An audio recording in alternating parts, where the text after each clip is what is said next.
Ce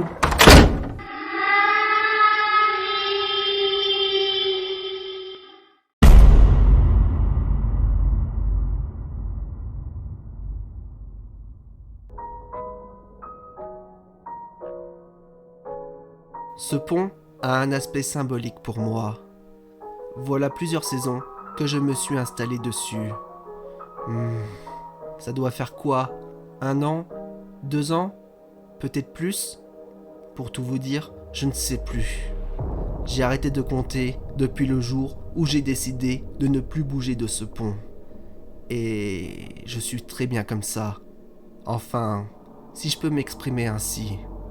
Les 2 premiers jours, une foule de personnes s'arrêtait à mon niveau, mais sans me parler.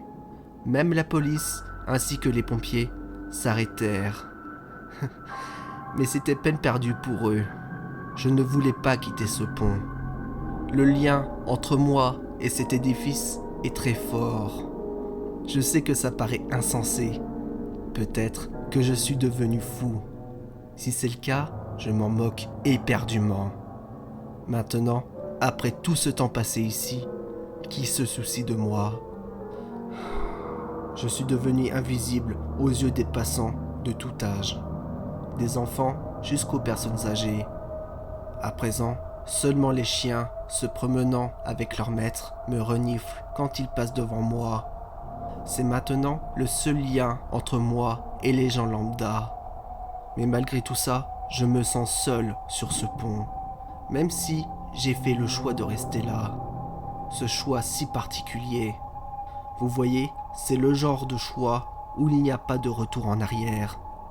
Le grand plongeon. C'est le cas de le dire. Et oui, je pense que maintenant, vous avez compris pourquoi je suis sur ce pont. Car oui, je suis bloqué sur cet édifice, et ce, depuis mon suicide. C'est pour cette raison que je suis bloqué sur ce pont. Enfin, c'est mon esprit qui est bloqué, et ce, pour l'éternité. Et croyez-moi, l'éternité, c'est vraiment très long. Surtout sur ce pont. Étant spectateur impuissant, 2 jours comme 2 nuits, je vois la vie défiler devant moi. Je vous envie tellement. Mais je sais que c'est impossible pour moi de revenir en arrière. Ce filtre qui sépare les vivants des morts. Même sur ce maudit pont. Le pont qui sépare le visible de l'invisible. Celui de la vie et de la mort.